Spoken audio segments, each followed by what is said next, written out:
அனைவருக்கும் வணக்கம். கடகராசினியர்களுக்கு நிகழ்ந்து கொண்டிருக்கும் மார்ச் மாதம் 29ஆம் தேதி சூரிய கிரகணம் நிகழ இருக்கு. இந்த சூரிய கிரகணத்தின் போது கடகராசினியர்களான நீங்கள் என்ன செய்ய வேண்டும், என்ன செய்யக்கூடாது, என்ன செய்தால் என்ன மாதிரியான நன்மைகள் எல்லாம் ஏற்படும் என்பது குறித்தான முழுமையான பதிவு தான் இந்த வீடியோல நம்ம விரிவா பார்க்க போகிறோம். அந்த வகையில இந்த ஆண்டில் ஒரே மாதத்தில் 2 கிரகணங்கள் நிகழ இருக்கு. சமீபத்தில் சந்திர கிரகணம் நிகழ்ந்ததை போலவே அடுத்ததாக சூரிய கிரகணம் ஏற்பட இருக்குது. இந்த நாளில் நாம் என்ன செய்ய வேண்டும், எவற்றை தவிர்க்க வேண்டும், எந்த நாளில் எந்த நேரத்தில் கிரகணம் நிகழ இருக்குது என்பதை தெரிந்து கொள்வோம். அந்த வகை சூரிய கிரகணம் விஞ்ஞான ரீதியாகவும் ஆன்மீக ரீதியாகவும் பெரும் முக்கியத்துவம் கொண்ட ஒன்றாகும். கிரகணத்தின் போது பல மக்கள் அதை நேரில் காண துடிப்பதோடு பலர் பழமையான நம்பிக்கைகளை பின்பற்றுவதும் இயல்பான ஒன்றாகும். எனவே கிரகணத்தின் போது கடைபிடிக்க வேண்டிய சில முக்கிய வழிமுறைகள் மற்றும் தவிர்க்க வேண்டிய செயல்களை பற்றி தெரிந்து கொள்வோம். இந்த 2025ஆம் ஆண்டின் முதல் சூரிய கிரகணம் எப்போது என்று பார்க்கும்போது 2025ஆம் ஆண்டின் முதல் கிரகணம் மார்ச் 13ஆம் தேதி நடைபெற்றது. முதல் கிரகணமே சந்திர கிரகணமாக அமைந்தது. இது பகுதி நேர சந்திர கிரகணமாக அமைந்தாலும் இந்திய நேரப்படி பகல் பொழுதில் நிகழ்ந்தாலும் எந்த பாதிப்பும் ஏற்படவில்லை.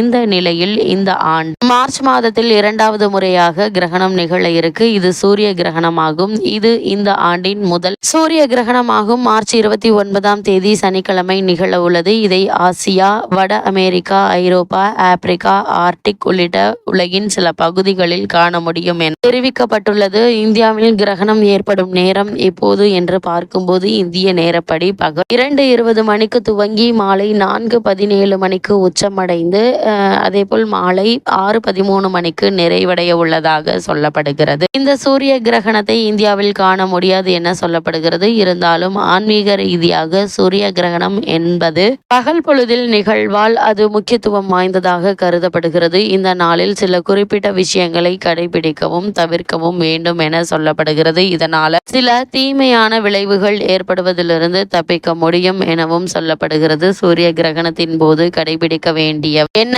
என்று பார்க்கும்போது கண்ணுக்கு பாதுகாப்பு. கிரகத்தினை நேரடியாக பார்ப்பது மிகவும் ஆபத்தானது. சிறப்பு வடிகட்டிகளான சோலார் ஃபில்டர் உள்ள கண்ணாடிகள் அல்லது தொலைநோக்கிகள் மூலமாக மட்டுமே பார்க்க வேண்டும். தியானம் மற்றும் பிரார்த்தனைக்கு பல ஆன்மீக நம்பிக்கைகளின்படி கிரகணத்தின் போது தியானம் செய்வது மற்றும் மந்திரங்களை ஜபிப்பது ஆன்மீக சக்தியை அதிகரிக்கும் என கூறுகின்றனர். வீட்டில் இருக்க வேண்டும். தேவையற்ற பயணங்களை தவிர்க்க வேண்டும். கிரகணத்தின் போது அதிக அளவு வெளியில் இருப்பதை தவிர்க்க வேண்டும். அதே போல கிரகணம் நிகழும் போது சாப்பிடலாமா என்று கேட்டீங்கன்னா உணவுகளை மூடி வைத்து பாதுகாக்க வேண்டும். கிரகணத்தின் போது உணவு பொருட்கள் கெடக்கூடும் என்பதால் அவற்றை மூடப்பட்ட உரை மூடியை பானைகளில் வைத்திருக்கவும். அதேபோல் சிலர் துளசி இலையை அல்லது தர்பை பொருட்களை உணவில் வைப்பதை வழக்கமாக கொண்டுள்ளனர். கிரகணத்திற்கு பிறகு தூய்மையாக குளிக்க வேண்டும். கிரகண நேரத்திற்கு பிறகு பரிசுத்தமாக குளித்துவிட்டு வீட்டின் பகுதிகளை சூழலை தூய்மைப்படுத்துவதே நல்லது. சாத்வீக உணவுகளை சாப்பிடுதல். கிரகண நேரத்தில் முதியவர்கள், குழந்தைகள், கர்ப்பிணி பெண்கள் உணவு சாப்பிட வேண்டும் என்பவர்கள் பழங்கள், காய்கறிகள், தானியங்கள், நட்ஸ், பால் பொருட்கள் ஆகியவற்றை சாப்பிடலாம்.